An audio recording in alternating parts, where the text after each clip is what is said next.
Gabriel. Alívio, né?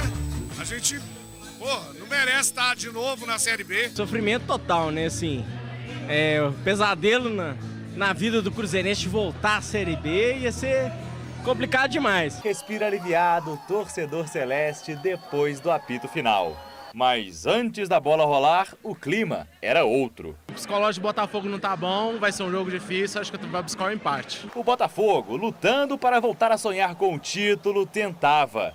Tiquinho saiu cara a cara com o Cabral, que fechou o gol. Eu gosto do Cabral, assim, a gente brinca e tudo mais, mas o Cabral é um bom goleiro, ele traz confiança. Eu acho que se não fosse pelo Cabral, a gente estaria bem pior na tabela. Só Lucas Silva, pelo Cruzeiro, levou o perigo.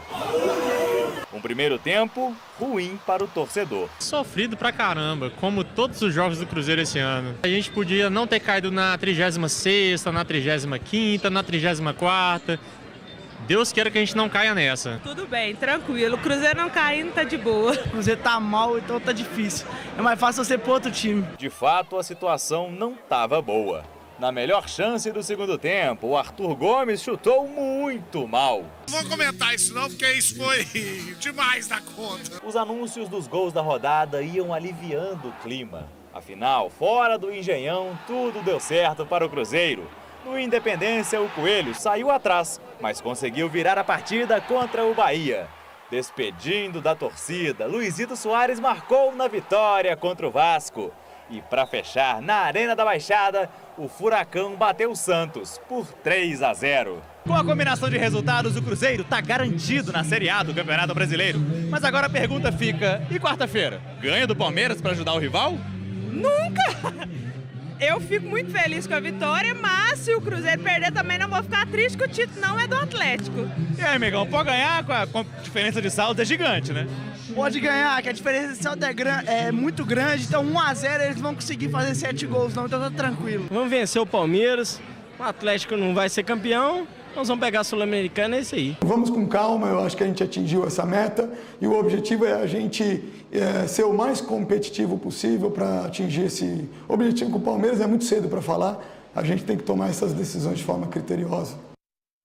Muito para falar, temos muito para falar, a gente vai falar daqui a pouco, mas antes da gente arrancar para falar da agonia que acabou, me dá aqui o jogo dos convocados KTO, próxima sexta-feira, dia 8, atenção, vai rolar no Mineirão, mas você ainda pode participar, você pode.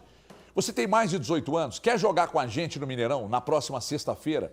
Grandes nomes da internet, do rádio, da TV, jogo transmitido pelo YouTube com narração, com comentários, com reportagens. Então, não tem erro.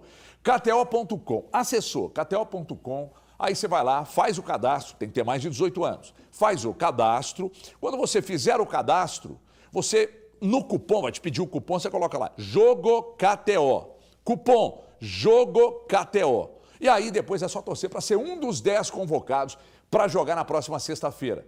Então fique atento, o sorteio sai nessa semana, a gente conta para vocês. Não deixe de participar, porque em um dos times eu sou o treinador, no outro, Lélio Gustavo. Então, o couro vai comer na sexta-feira no Mineirão e você pode participar conosco, além do jogo, de toda a festa, que é a maior festa da KTO em todo o Brasil. Então, convocados KTO, o cupom é Jogo KTO, faz a inscrição, primeiro depósito fica à vontade, lembrando que no primeiro depósito você tem 20% de boas-vindas, usando o cupom Jogo KTO, depois é só torcer para ser um dos 10 convocados e fazer parte de tudo isso. A agonia acabou e a KTO esteve presente. Aliás, foi exatamente nesse jogo aí que o HG se deu mal.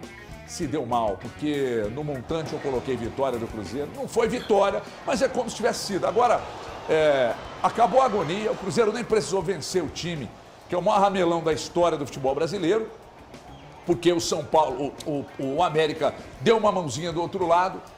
Mas é importante destacar, foram 5 jogos sem derrota. Importante destacar que, por exemplo, Matheus Pereira, que estava derrapando, tracionou no momento correto. E foi importante. A importância do Bruno Rodrigues, a importância do ajuste. E agora eu vou pegar num ponto que eu preciso defender.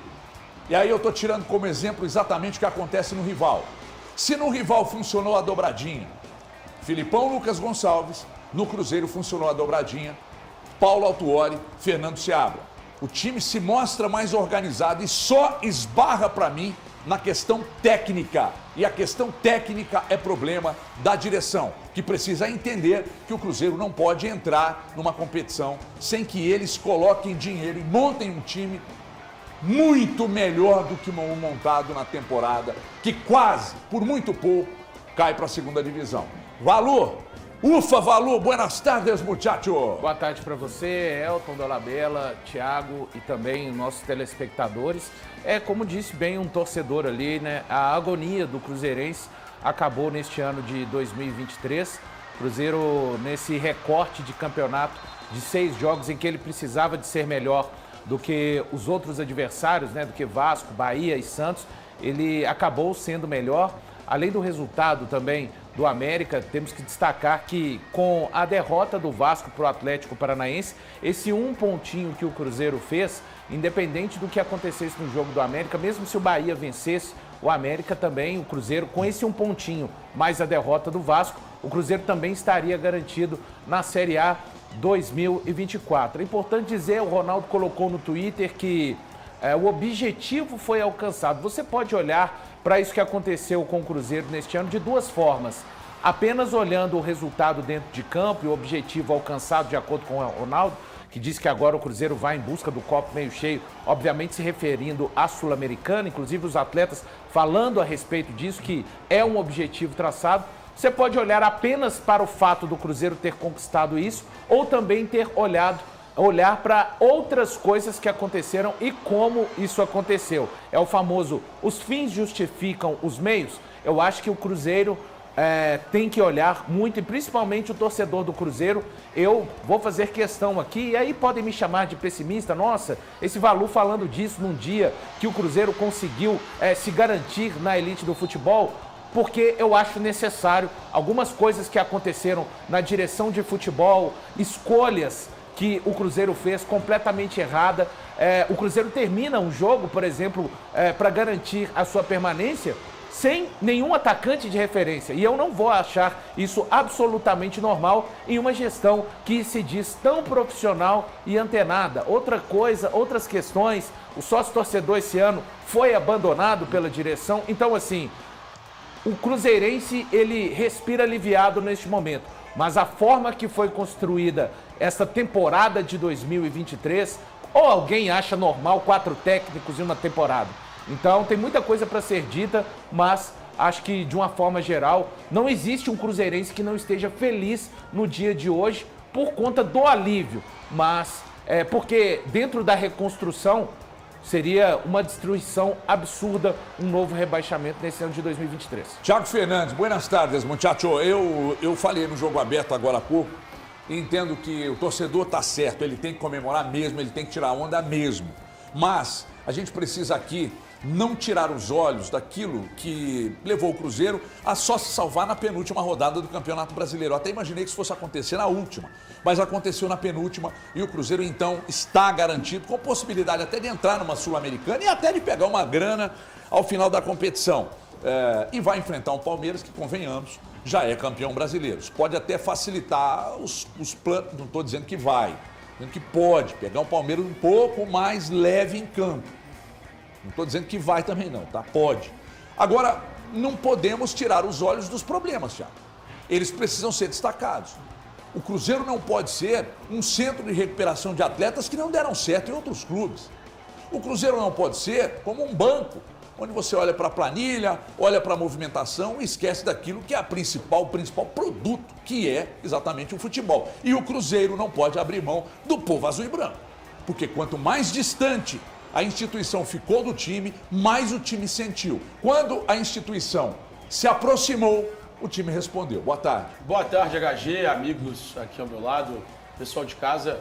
O Cruzeiro não pode ser tratado da forma como foi tratado em 2023. Porque o excesso de troca de treinadores, o Cruzeiro começa com o Pessolano, passa pelo Pepa, depois vem o Zé Ricardo, depois o Paulo Autuori. A falta de convicção nos trabalhos, tudo faz mal ao Cruzeiro. E foi isso que fez mal ao Cruzeiro nessa temporada. O Cruzeiro teve 4 treinadores distintos na atual temporada. O Cruzeiro teve 4 trabalhos completamente diferentes em 2023.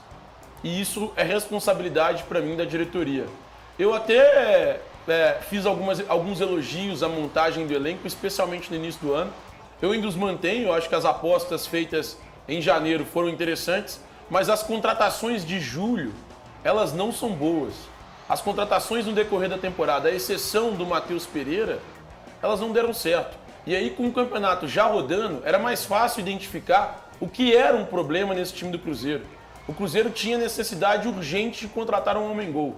A contratação, para mim, do Rafael Papagaio, e aí para citar o Rafael Papagaio, eu podia ter citado o Paulo Vitor, eu podia ter citado o Elivelton Palacios, eu poderia ter citado outros nomes. Mas a contratação do Papagaio, para a vaga do Henrique Dourado, que não deu certo também, ela deveria ter sido outro nome. Então, assim, a diretoria cometeu equívocos que não poderia. Cometeu equívocos que acabaram atrapalhando a temporada do Cruzeiro. Que em 2024 eles olhem para trás, eles consigam enxergar esses erros e que façam do Cruzeiro do tamanho que ele merece. Porque a temporada 2023 do Cruzeiro não foi boa. O time lutou contra o rebaixamento até a penúltima rodada do Campeonato Brasileiro. E aí conseguiu se garantir, muito em função da força própria das vitórias que conseguiu mais recentemente, mas também da ruindade dos adversários que estavam disputando contra ele.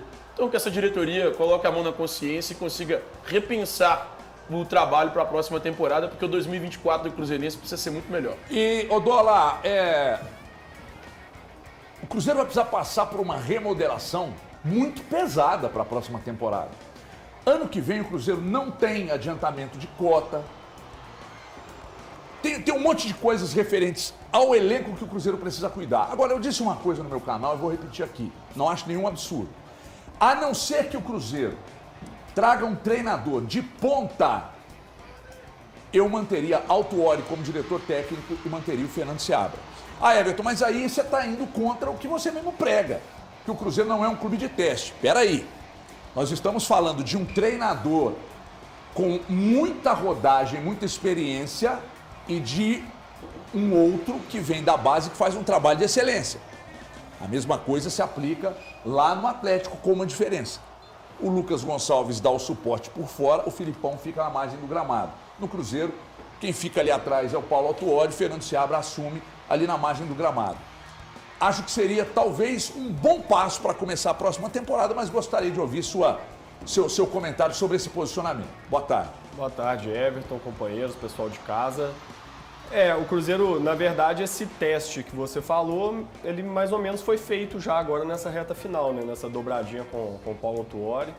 Você citou bem que ela, de certa forma, dá pra gente dizer que funcionou, mas eu queria fazer só um parênteses que, assim, você mesmo complementou, né? O grande problema do Cruzeiro foi o trabalho da direção, principalmente no que diz respeito à qualidade técnica do time. Aí vale lembrar que o Paulo Autuori, que hoje está nessa dobradinha com o Seabra, ele é parte dessa diretoria. Então ele também é responsável por tudo que aconteceu ao longo da temporada no Cruzeiro. E aí voltar com ele para o cargo de diretor, que naturalmente é o que deve acontecer, já que ele não quer, né, ser o treinador da equipe, coloca de novo um dos responsáveis numa função aí de gestão no clube. Então o próprio Paulo Autuori precisa rever o trabalho dele mesmo nessa temporada para essa sequência do Cruzeiro. Acabou a aflição de 2023 do Cruzeiro, mas já começou a aflição de 2024, justamente porque o Cruzeiro rapidamente já precisa dar uma resposta, primeiro sobre esse comando técnico, porque precisa saber então qual foi a avaliação feita nessas últimas semanas sobre o trabalho do Seabra. Dá para confiar nele para iniciar a temporada? O Cruzeiro vai buscar um treinador mais experiente? Qual deve ser aí o caminho seguido pela direção? O torcedor já precisa saber o quanto antes. E o Cruzeiro já precisa começar a fazer os contatos com treinadores, possíveis soluções para isso o quanto antes também. Então essa decisão, ela no máximo tem que ser já tomada até quarta-feira. O clube já tem que ter um rumo definido antes mesmo do campeonato acabar, embora matematicamente ele já esteja definido, né? E aí a partir já de quarta-feira também começar a definir quem fica e quem sai nesse elenco. Eu concordo com você que precisa de uma reformulação grande, né? O elenco provou ao longo das rodadas do Campeonato Brasileiro que não tinha qualidade suficiente para representar o Cruzeiro. E aí o Valu já pontuou bem até as carências, né? A principal delas está no ataque. Dá para dizer que o Matheus Pereira foi uma contratação um pouco mais acertada, porque dá para ver lampejos nele, dá para ver que ele tem uma qualidade técnica um pouco acima dos demais, mas também será que vale esse esforço todo financeiro, considerando o orçamento que o Cruzeiro tem? Dá para passar pano para muita gente que jogou nesse ataque do Cruzeiro e de repente investir muito na continuidade desses atletas? Porque nós estamos falando dos melhores jogadores do pior ataque do campeonato. Então isso ainda tem que ser levado em consideração. O próprio Bruno Rodrigues. Bruno Rodrigues fez uma boa temporada para os padrões do Cruzeiro. Ele é o jogador que no ano que vem vai ser a grande referência técnica desse time, já que a gente tem visto aí, né, principalmente vindo do Sul, a notícia de que o Internacional deseja a contratação do Bruno Rodrigues. Lá ele vai ser só um coadjuvante. O que ele custaria para o Cruzeiro na continuidade da temporada, na continuidade do trabalho, né, na temporada que vem, custaria uma boa parte do orçamento que o Cruzeiro tem disponível. Vale a pena investir essa parte ou, de repente, abre mão do Bruno Rodrigues e faz um investimento maior em um jogador até mais decisivo que ele? Então, tem várias coisas para o Cruzeiro definir, o prazo é curto. A temporada a gente tem visto aí que os times que se antecipam no planejamento são os que saem na frente, são os que colhem frutos ao longo, né, do ano. Então o Cruzeiro precisa rapidamente já mostrar quais vão ser esses movimentos e principalmente definir